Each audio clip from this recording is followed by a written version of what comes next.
Mayong hapon, Negros! Ini ang Digicast Negros X. Ang nagapanguna nga napulo ka mga balita sa isla sang Negros ang amon ni gadulong sa inyo. Updin ninyo kami via Facebook, YouTube, kag sa amon nga website www.digicastnegros.com. Kag sarama kayo malanto sa kay Channel 11 sa Kabangkalan City, Himamaylan City, kag Banwas ang Ilog. Kag yari na ang top 10 nga mga balita sa Negros subong adlaw.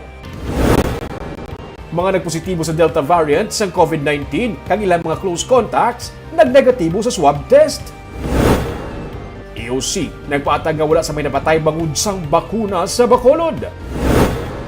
Sa Silay City, senior citizen patay matapos makuryente sang natumbahan sang ref. Deadline sa vehicle registration sang LTO gin-extend. Kag sa Good Vibes, kilalahon ng 80 anyos nga engraver sa Bacolod downtown. Inatanan sa Digicast Negros X.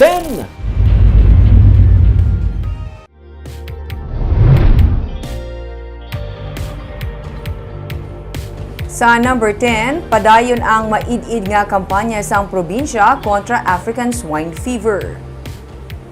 Sa Agosto 6, tubtub 12 nga report sa Provincial Veterinarian Office, halos 16,000 pesos nga balor sang pork kag pork meat products gikan sa mga hand carry kag na-check-in sa Bacolod Silay Airport ang nakumpiska. Ginasunog ang mga ini. Humalin Enero tubtub Agosto 12, nagdangat na sa masobra 463,000 ang balor sa mga nakumpiska. Samtang padayon man ang pagpadala sa probinsya sa buhi nga baboy sa nagkalain-lain nga probinsya sa Luzon kag Visayas. Sa Agosto 8 tubtub 14 nga report, 1,261 ka baboy ang na-ship out sa probinsya. May 1,591 naman ka mga salakyan kag refrigerated container vans nga nagsulod sa nagkalain-lain nga puerto sang Negros Occidental ang na-inspect humalin Agosto 6 tubtub 12.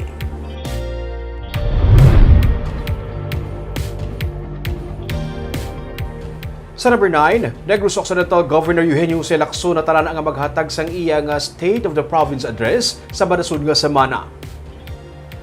Ang naging response o kung mga ginpatuman sa probinsya kontra COVID-19 ang isa sa mga ginapaabot nga kaundan sang sopa sa gobernador. Sa karon, tayuyon ang pagdubo sang active cases sa Negros Occidental nga nanaog na sa 719 as of August 17.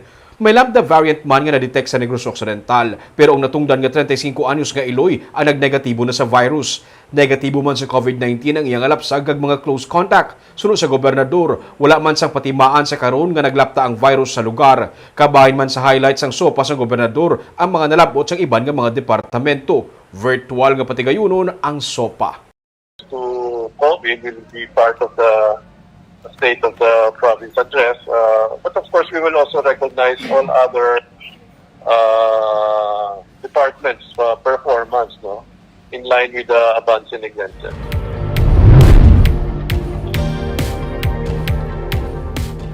Sa number 8, lalaki patay matapos makuryente sang matumbahan sang refrigerator. Patay ang 62 anyos nga si Ernie Buyer matapos nga makuryente sang Domingo sa iya balay sa barangay Balaring sa Silay City. Sa investigasyon sang PNP, ginbuksan lang ni Buyer ang ila refrigerator sang hinali mabali ang stand sang ref kag natumbahan siya. Naula man kay Buyer ang unod sang ref sang matumba ini kabangdanan nga nakuryente siya. Gindala pa sa ospital ang biktima pero gindeklarar nga dead on arrival. Sa number 7,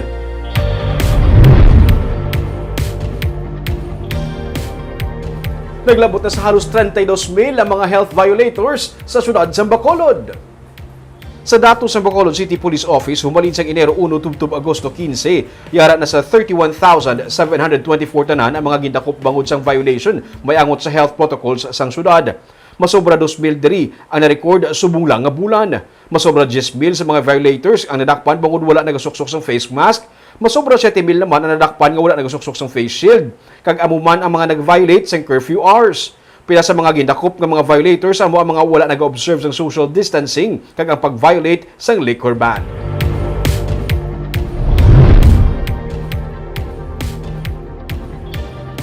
Sa number 6, deadline para sa vehicle registration gin-extend sang Land Transportation Office. Ang mga mag-expire ang registration sa bulan sang Agosto, gin-extend ang deadline tubtub sa bulan sang Oktubre. Ang mga due nga registration sa Setyembre, sa Nobyembre naman ang deadline. Kung na-process ang registration sa sulod sang sini nga period, wala sang balayran nga multa. Ini ang gin-anunsyo sang LTO pinaagi sa isa ka memorandum bangod na paidalom sa enhanced community quarantine ang pila ka mga probinsya kag para man hindi magdag sa ang tawo sa mga taratapan sang LTO. Pati ang mga student driver sa permit kag driver's license nga manug expire subong tubtub Setyembre 30, 2021 ang pwede pa maprekorar tubtub Nobyembre 30 sini nga tuig.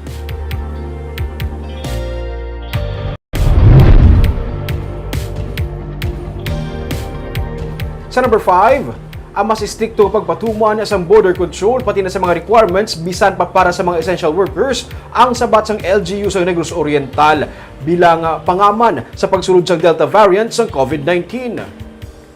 Nagapangaman na karon ang probinsya sa Negros Oriental ilabi na nga mayara sang confirmed cases ng Delta variant sa Bacolod City. Nagpagawa na sang bag-ong executive order sa Negros Oriental Governor Ruel Digamo para sa liwat nga pagpahanumdum sa mga travel requirement kag ang pagpangayo sang antigen test bisan pa sa mga essential workers. Magluwas diri sunod sa kay Dr. Lilan Estacion, Ground Commander sa Provincial IATF, ilapagid nga mas istrikto ginaistriktuhan ang mga border control sa tanan nga mga possible entries agud hindi magsulod sa probinsya ang Delta variant.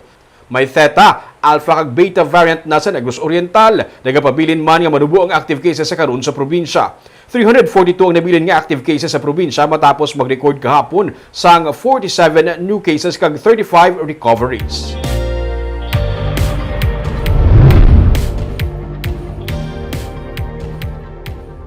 Sa number 4, online drive-thru vaccination kag mobile vaccination sa Bacolod ang gindayaw. Ginpatod naman sa Bacolod Emergency Operations Center nga nagapabilin nga safe ang bakuna kag sa Bacolod wala sang may napatay bangod sini. May report si Nico Delfin. Ginsugura na sa Bacolod Emergency Operations Center ang pagbaton sang applicants para sa online drive-thru vaccination program sa syudad. Gani humalin sa nagligad nga inadlaw, madamo sa mga motorista nga nagpadulong sa 5th floor sang Ayala Mall parking area ang nalipay kay mas nangin mahapos kag madasig para sa ila ang magpabakuna. Pa-vaccine, very quick. Thank you, good. Very convenient kay drive-thru. Pinaagi sa drive-thru vaccination, ginpabasog man sa Bacolod ang Vaxi Mobile Vaccination Drive nga nagsugod naman kadto sa mga merkado sa kabaranggayan para mapalabot ang COVID-19 vaccine sa mga vendors. Sila mismo na kuwandi. Di kuwan na ito, yung teman nga nakapabaksin ko. Iwain ko time buro sir sa kuwan kay diri ko lang ko Bram. Di kuwan mako okay nga na dinailan ako na kuwan at least siya ang time ko ya na kuwan ko. Ginpatag ni Dr. Chris Sorongon, Deputy for Medical Data and Analysis ng EOC, nga tubtub karon wala pa sang data nga nakapamatuod nga makamamatay ang bakuna kag wala man sang may napatay bangod sang bakuna sa Bacolod. Strongly, we are reiterating that vaccine is safe. Bakuna is safe. Fear COVID, not the vaccine. Kaya sigurado ya kay COVID, ya mapatay ka. Sa bakuna, sa pila na kabilyon nga pumuluyo sa bilog nga kalibutan na nabakunahan, kung lang tawon mo, pila lang porsyento sina ang nagka-adverse effect. Base pa sa records ng EOC, sa 402 ka mga COVID-19 related deaths sa Bacolod, mas sobra 290 ang wala mabakunahan. Namong mega circulate like sa Facebook, even sa YouTube, na may mga amon. Ati, siya makita mo na most likely pakanana sa mga anti-vaxxers, pakanana sa mga tao nga wala ubra sa kabuhi nila kundi magpatalang sa tao. Mga tao bala nga wala sila ubra sa kabuhi nila kundi ang ilaya bala ang kayuhan nga ginaobra sa aton LGU, kayuhan nga ginaobra sa aton Department of Health para maproteheran ng mga pumuluyo nga mabakunahan ginapasalan nila. Masobra na sa 90,000 ang fully vaccinated sa syudad. Pinaagi sa masupog nga vaccination program, ginalauman sa pamunuan sang EOC nga mas madamo man ang mabaton nga vaccine allocation sang syudad agod nga mangin madasig ang paglabot sang herd immunity sang syudad. Nico Delfin para sa Digicast Negros.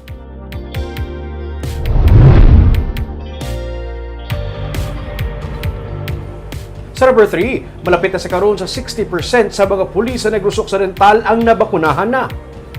Sa Lunes, nagpatigayon sa ceremonial COVID-19 vaccination ang Negros Occidental Police Provincial Office para sa mga kapulisan sa probinsya nga wala pa mabakunahan batok sa COVID-19. Sa 2,225 nga personnel sa NOCPO, 1,296 na ang nabakunahan, kag 929 na lang ang wala pa mabakunahan. Sunod sa kay Lieutenant Abigail Donasco, 988 ka mga pulis sa probinsya ang fully vaccinated na, kag 308 naman ang nakabato na sa first dose. 4 na naman lang karon sunod sa kay Donasco ang nabilin nga COVID-19 active cases sa NOCPO, kag halos tanan nag-ayo na. Sa number 2,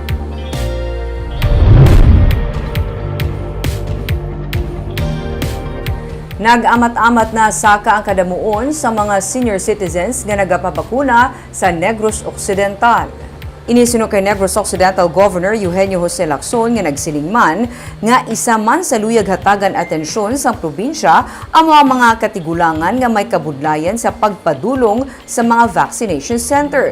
Ilabi na ang mga yara sa kabukiran. Sunod sa gobernador, ginapangitaan sa probinsya pamaagi para masabat ang amo nga pagpanghangkat. Damlag pa ginsiling ni Provincial Administrator Refrando Diaz nga ginapatunan ang pagpatuman sang pagbakuna sa mga kabaranggayan tigaylo sa kinaandan nga mga vaccination sites. Sunod sa kay Governor Lacson, paturon kung kinahanglan magpatuman sang mobile vaccination. Ginatutukan sa karon ng yara sa A2 category o kun mga senior citizen. Samtang may 10,000 ka dose ang Sinovac vaccine kag 600 ka dose sang ginbakal nga AstraZeneca vaccine ang nag-abot kahapon sa probinsya sa Negros Occidental. 10,000 man ka Sinovac vaccine ang nag-abot sa Bacolod kag 3,600 ka dose sa ginbakal nga AstraZeneca. Sunod kay Lacson, wala man sang abiso kung san-o naman mag-aabot ang mas dako nga supply sa ginbakal sang probinsya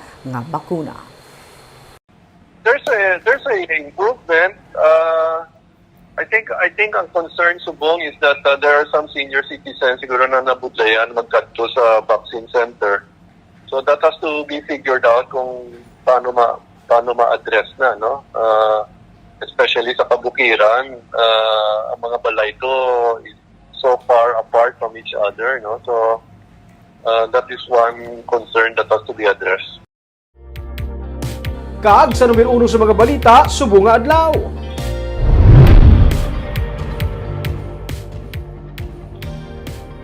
Anom ka mga swab samples gikan sa duha ka mga nagpositibo sa Delta variant sa COVID-19 sa barangay Mansilingan sa Bacolod, pati na sa ilang mga himata nagnegatibo na sa virus. Ma-report si Nico Delfin. Ginlift na ang lockdown sa puluyan sang 3 ka tuig nga bata nga lalaki kag sa balay sa 63 anyos nga Iloy nga lunsay nalatnan sang COVID-19 Delta variant sa barangay Mansilingan. Ini matapos nagnegatibo ang resulta sa ila RT-PCR test kag sa tagduan nila ka mga kaupod sa balay nga ginreswab. Ina sila, pag una sila gin-repeat swab, they're already marked recovered. I-lift na nato ng seal off, then they are already ready to be reintegrated in the community. Sunod kay Dr. Chris Sorongon, magluwas sa 169 ka mga swab specimen nga una nila ginpadala sa Philippine Genome Center sang Hulyo. May 70 pa ka mga swab samples nga ginsubmit sang City Epidemiology Surveillance Unit para sa Genomic surveillance testing sang nagligad nga Agosto 9. Sa records ng Department of Health, may 4 na ka mga kaso ng COVID-19 Delta variant sa Bacolod, kag may 8 ka mga variants of interest nga padanya hugot nga gina-monitor sang katapo sang AOC upod sa mga barangay health workers. Ang strikto nga pagpatuman sang border kag travel restrictions kag minimum health standard protocol sa idalom sang general community quarantine with heightened restrictions kabahin sa mga tikang sang syudad agod mapunggan ang mas makalalaton kag makamamatay nga variant sang COVID-19. Nico Delfin para sa Digicast Negros. Sa Good Vibes sa downtown sa Bacolod may 80 anyos nga engraver. Sa iya nga edad, padayon siya nga nagaobra sa mga rubber stamps. Iya pagali na abtan ang daan nga City Hall sa Bacolod nga ginobra pa o kung ginpatukod pa sadto sang tiol sa mga Espanyol. Aton siya kilalahon sa report ni Romeo Subaldo. Kung maglabay ka sa sininga party sa sidewalk sa Dalan Araneta, matalupangdan mo nga halos kadalabay mo, nagaduloko ang ininga mga lalaki. Masako sila sa pagbaid kag pag-engrave sa mga rubber stamp. Kalabanan sa mga makita mo nga mga stamp sa opisina nga received, paid, posted, cancelled kag iban pa ang diri ginapahimo. Do inilagani ko ng engraving capital sa Bacolod. Isa diri sa ila ang 80 anyos nga si Lorenzito Tingal. 80 anyos na siya kag padayon pa nga nagapang-engrave. Istorya niya, 15 anyos pa lang siya sa nagsugod siya sa siningasahi sa trabaho kag tubtub subong inipa sa gihapon ang iya nga ginahimo. 15, 16. 16 years old ka. Oo. Tapos subong pila ka na? 80 pa lang. 80 ka na. Amo pa nakabaskog mo? Jadi kami pati no. Oh no eh, di ba? Ipon mo na 1041. 2041 ka? Oo. Paano mo nakuha ang ini nga klase nga paano? Experience yan eh. Papa mo man eh, tatay mo? Ako na yung pakaisa. Pakaisa mo, di mo nakuha siya. Bali ka man niyo, rin kami diyan, 19, way pa naman ano sa tiyo, way pa na. Wala pang sityo, wala rin nakabudi. Hari na kundi ha. Oo. Ang sa tiyo na daan na, butan mo to ay, yung po Espanyol, patong na style ng balay. Ang daan pag idyante sini. Wala rin ko na yung kingabuti yan. Ang daan, hindi Espanyol pa yung City Hall, sir, nabutan mo? Oo, balay, pa sa Espanyol. Mauti ang proseso kag detalyado. Hindi ka kuno maglawig sa siningasahi sa trabaho kung malipot ang imong nga pasensya. Sa panahon sa karon, may mabakal ka sa mga mall nga himo sa machine pero makakumpit sila kuno sa gihapon ni Tatay Lorenzito. Masarangan pa sang iya mga mata kag sang iya mga tudlo nga maka-engrave nga hindi man maglayo sa himo sang makina. Gwapo man ang machine, kasi wala mo machine, niya man umano. Oo. Okay man, makuha mo man ang kuwan niya, kalain sa machine niya, kay machine niya, siyempre gwapo ginagay man ko niya. Oo. So actually, kung anong design niya, masunod man mo na. Kaya man ano, sa tao Kaya mo na. Anom na kadekada ang naglabay, libo-libo ng mga kliyente. Milyon-milyon ng mga tao ang nakalabay sa kay Tatay Lorenzito sa sidewalk pero nagapabilin siya sa gihapon sa sininga negosyo kay suno sa iya. Lainggid man kung nakapangugat ka na, kag maayo ang nangin relasyon mo sa mga kliyente. Para magyapon, wala mo ini nga obra, kung damo ka customer, damo ka kilala, namin dugay ka na pala, tulad mo na ba eh. Oo. Kaya mo na kasi mga suki o blang adaan, mga masuki, mga itagi na sino. Naging 3-termer na siya nga kagawad sa barangay Handumanan sa Bacolod. Pinagi man sa pag-engrave, ginbuhi ni Lorenzito ang iya nga pamilya. Pero ang masubo lang sulo sa iya, kay wala niya mapatapos sa pag-eskwela ang iya mga kabataan. Problema kay... Huwag kung mapatapos kabataan ko kay... Lumatay mo to, pre? Ha? Lumatay sa balatian. Pila ka bata mo napatay? Dua gede, dua na bata mo. Ano napatay sa baratihan? Oo. Ano nga masakit? Ano nga? Ang kuwan ka diya? Kung wala na ito ka-intra sa bisyo, guro, sa okay. o professional natin. Ano gon? Ganun kay, ano na, kay... Eh, sino upod mo sa buong? Ako na isa? Asawa, wala na? Si Mrs.? Patay na sa mga. Ikaw na lang isa. Ako na isa? Nagaisahano na lang siya sa karon sa kabuhi. Ang pag-engrave, amo na lang ang naghatag sa iyang kalingawan kag ginakasakuan. Samta nagakabuhi kag masarangan pa sang iyalawas, padayon siya nga magapang-engrave.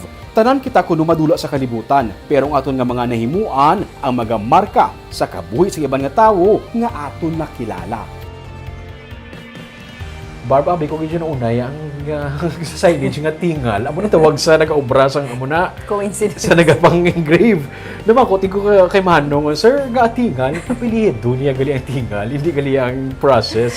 Actually, nakaharak-hakit ko yan mo ng term. Pero, do nagtugma siya, di ba? Kaya do, ang engraving, do it's actually. like, Kasi siguro natasa ko, Barb, makita ko na pero sa ng area, ang tingal, nga muna siyang kwan siya, iyan nagali. Kaya isa na siya sa mga pinakauna nga mga nagsugod sa I think pinaka-pobra pa tada sa iya, di ba? Oo. Damo sila Barb kag siya ginadong pinakatigulang dira sa ng area. Isa na sila kadalan nga damo sila garaya. Grabe man, art man na balamin, di ba? Yes. Kag Barb 80 years old, grabe nga eyesight yapon. Pero mag-glasses na siya. Kaga po ito mga balita sa Negros subong nga adlaw. Kay man sa panahon karon importante nga may ihibalo ka sa nagakatabo sa imo nga palibot. Pero dapat balanse kag eksakto ang mga impormasyon. Padayon kami nga magapangalagad sa Negrosanon. Ako si Barbara Mijares. Tugtog sa buwas ako naman si Romeo Subaldo, mayong hapon.